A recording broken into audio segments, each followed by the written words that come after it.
Maimonides, the Rambam. Moses Maimonides, this is in parentheses, Moses Ben Maimon, known in rabbinical literature as Rambam, from the acronym Rabbi Moses Ben Maimon, from 1135 to 1204. A rabbinic authority, codifier, philosopher, and royal physician.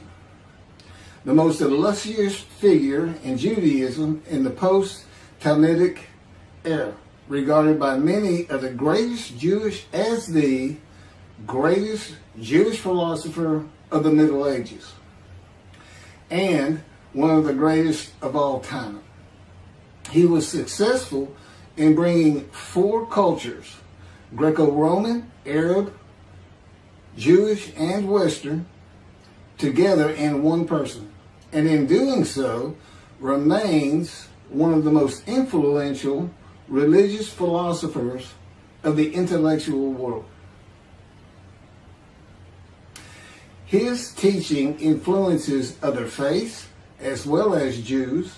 However, it is his commentary on Jewish texts that mark him out as one of the most influential and important Jews in history. He wrote 3 major essays on Jewish law, the most famous being The Guide for the Perplexed, and each of them is still regarded as hugely important in Jewish philosophy.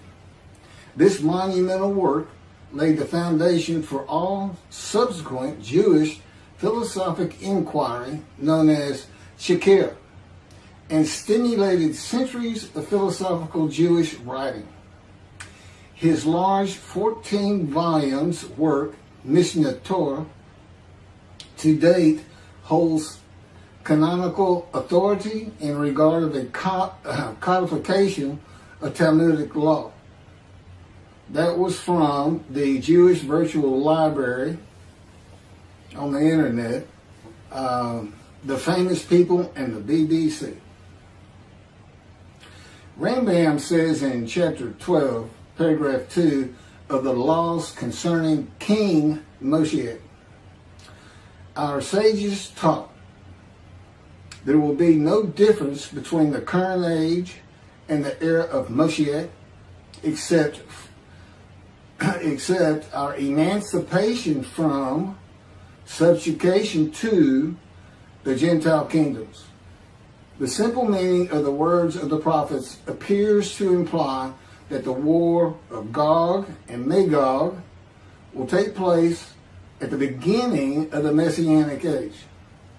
Before the war of Gog and Magog, a prophet will arise to rectify Israel's conduct and prepare their hearts for the redemption, as it is written.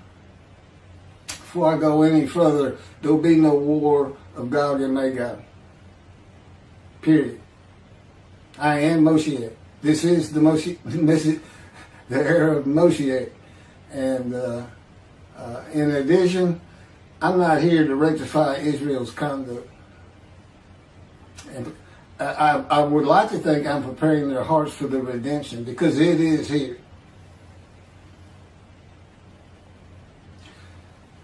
This is from Malachi chapter 3, verse 23. Behold, I am sending you Eliyahu, which is Elijah, before the advent of the great and awesome day of God. He will not come in order to declare the pure impure, nor to declare the impure pure. Nor will he come in order to disqualify the lineage of those presumed to be of flawless descent, nor to validate lineage which is presumed to be blemished. And I agree. Rather, he will come in order to establish peace in the world. As the above prophecy continues, Malachi 3, verse 24, he will bring back the hearts of the fathers to the children. And that is incorrect. I don't come here to bring peace or have the world come to peace or to establish peace in the world. No one can do that. Humanity will never be at peace. It's just not what man is. It's not how things have ever worked. Elijah does not come to establish peace in the world. And again, God dictated this to me. I didn't come up with all this on my own.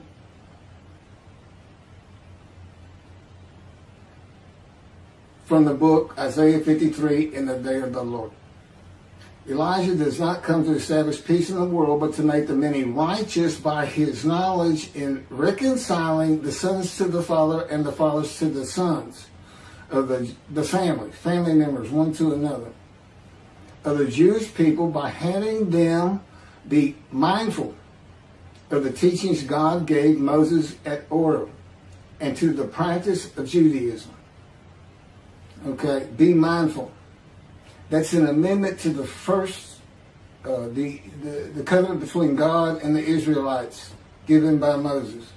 It's just an amendment because they had to have strict compliance with 100% of the Israelites agreeing to it, that they would all abide by it. Today he's saying be mindful, and he's also saying it doesn't have to be 100% of the people, those who heed and revere and esteem his name. And he knows it's not going to be all of the Jews, notwithstanding the fact he has forgiven their sins and remembers their iniquities no more. And to be a messenger of the new covenant with sin forgiveness. That's why it's new. There's an amendment to it, and in addition to it is sin forgiveness. That's the only difference. I will be your God and you will be my people. That's the covenant. And it's never changed. It's never gone away. It's new only in the sense that there's been an amendment to it, and in addition to it, and it's a ratification and confirmation of the covenant at Mount Sinai, or Rambam and the sages say in chapter 12, paragraph 3 of the laws concerning King Moshiach, God makes it real clear. He calls Moshiach, my servant David, a shepherd. He's a teacher. There's been no rabbinic kingdom dynasty that Rambam thinks is coming. And that's all you have. Now there is a slight reference to king and prince throughout the covenant of friendship. That just means leader in this context. He's a ruler amongst the people, not a ruler over the people. This is just Rambam's rendition of what a rabbinic kingdom would be, but it's not in the Hebrew Bible. During the era of the King Moshiach, once his kingdom has been established and all of Israel has gathered around him, the entire nation's line of descent will be established on the basis of his words, through the prophetic spirit which will rest upon him. In the Middle Ages and in antiquity, they believed in prophetic spirits. This will not happen. I do not have a prophetic spirit. The Spirit of God alighted upon me, but he's a person. Now he helps me. He'll tell me things and teach me things. But there's no such, there's by and large, nobody believes in that kind of thing anymore. That somebody can just prophesy. God prophesied. He has absolute knowledge of humanity from Adam on to the ends of the earth. Okay, now he can tell a man, write this down, or go tell the people this. But that's just coming from him by knowledge. No man gets a spirit upon him and all of a sudden he can prophesy.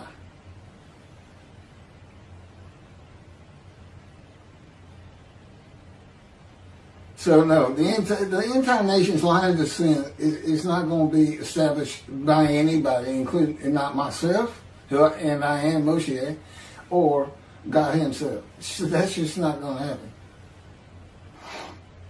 As it is written,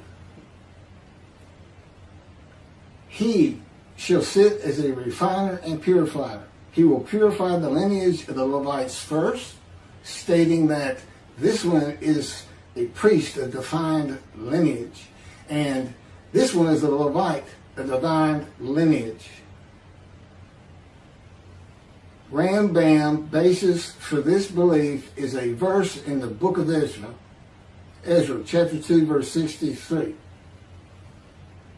The governor said to them, they shall not eat of the most holy things until a priest arises who will wear the yom and the tamim.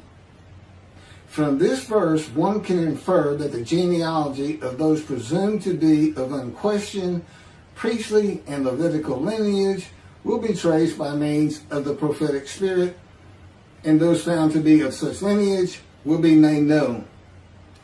He will define the lineage of the Israelites according to their tribe alone, i.e., he will make known each person's tribal origin, stating that this one is from this tribe and this is from another tribe. It's not going to happen. And he's talking about Moshiach being the purifier. He got that wrong too. He shall sit as a refiner and purifier from the first paragraph of chapter 12. Paragraph 3 is not Moshiach. God purifies and refines. And he comes with Elijah and the angel of the covenant that you desire. Rambam says the prophetic spirit will rest upon the anointed one. The prophecy of the Hebrew Bible, the prophecies of God. I just gave you my summarization of before I read this, of what I'm about to reread. The difference is, this sounds better, and this is what God dictated.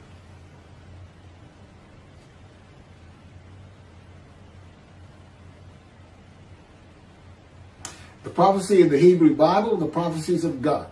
David does not have a prophetic spirit. While prophetic spirits were a common belief in the ancient age and Middle Ages, that is not true for the age of reasoning and information.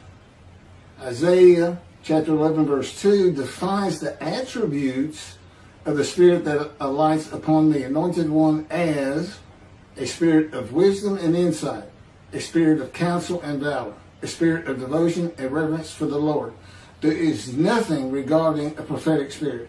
And even that, it's just what the Spirit of God lit upon me, and He has all these attributes, and they teach me, and they tell me as I speak to people how to do and how to be. But a spirit didn't just alight upon me in and of itself. And within God's Spirit is God Himself, His very presence, His mind. You know, it's a hard concept because Judaism's never taught it, but it's in Ezekiel. I don't recall the chapter and verse, but God told Ezekiel, get up upon your feet. Ezekiel says, at that very moment, a spirit entered into me, and I could hear God's words. Couldn't hear God's words until the spirit entered into him. Why? They had to be inside you. They had to be inside you. It's speaking to your mind. God doesn't have a mouth, a tongue. You know, he can, within me, He can make me sense, perceive that this is where His presence is. And that is where the words are coming from. As though to my ear, even though it doesn't really seem like my ear, but it does seem like it's coming from over here, or over here, wherever He wants to do it. The Spirit enters into you, and God is in His Spirit. And this is Malachi chapter 3, verse 2 through 5. But who can endure the day of His coming? And who can hold out when He appears? for he is like a smelter's fire and like fuller's lye. He shall act like a smelter and purger of silver, and he shall purify the descendants of Levi and refine them like gold and silver, so they shall present offerings in righteousness. Then the offerings of Judah and Jerusalem shall be pleasing to the Lord, as in the days of yore, and in the years of old. But first I will step forward to contend against you, and I will act as a relentless accuser against those who have no fear of me. This is God, and not David or Elijah. It's God. And what does he say? I will act as a relentless accuser. He says when Moshiach is here, his servant David is here, he says, I'm going to have a reckoning and dismiss the shepherds of the flock, the rabbis. I'm going to have a reckoning and not dismiss them, primarily for teaching this Messianic era. Secondly, for ignoring his prophet. That would be me, shunned, despised, and held of no account. That's how they've been treating me for years now. God's been with me 13 years to prepare me for this, and that's how they treated me.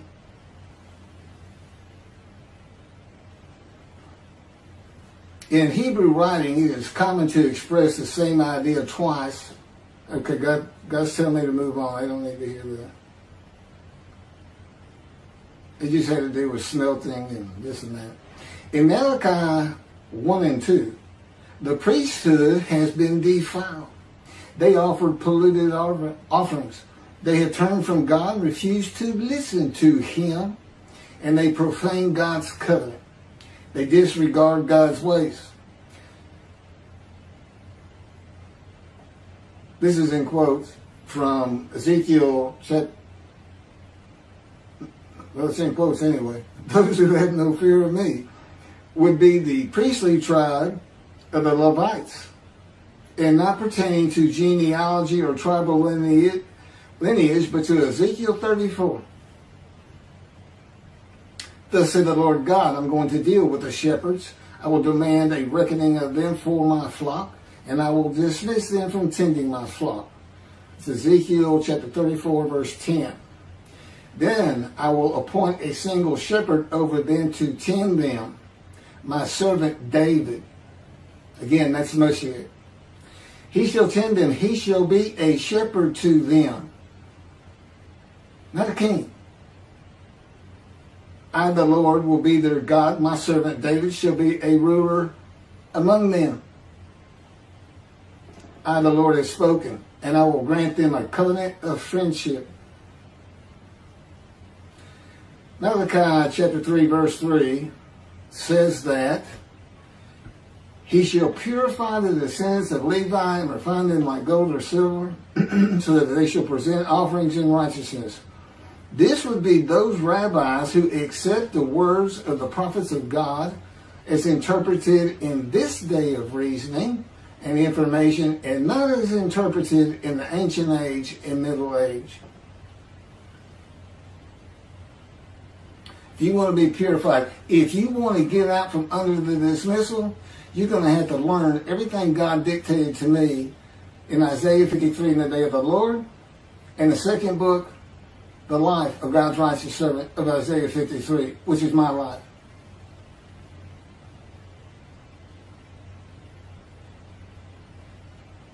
That'll purify you. That'll get you back on the scroll of remembrance so you can see the heaven God is creating. The name Israel shall endure.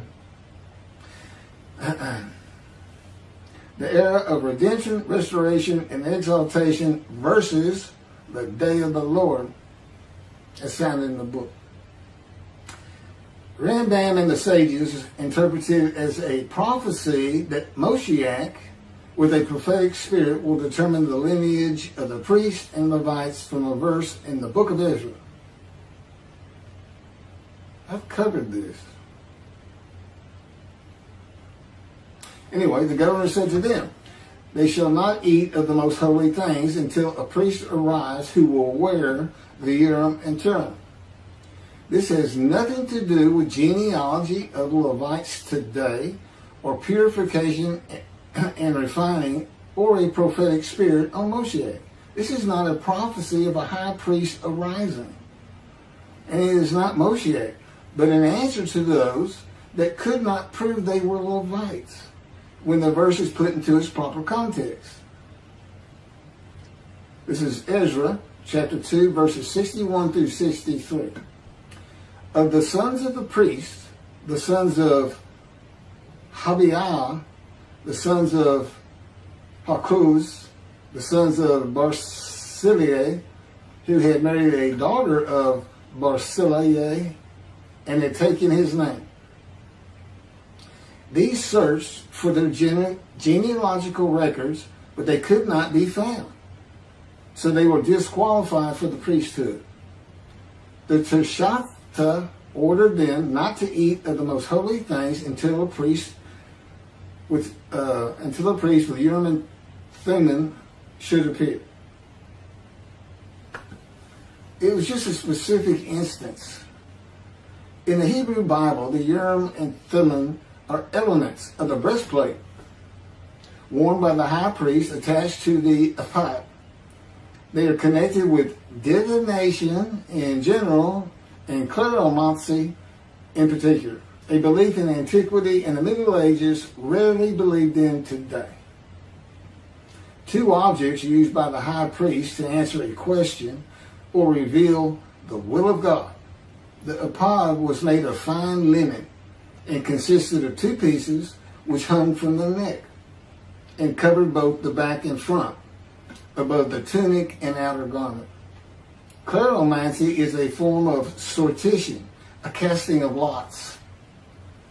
A casting of lots in which an outcome is determined by means that normally would be considered random, such as the rolling of dice, that are sometimes believed to reveal the will of God. Casting of lots, the will of God.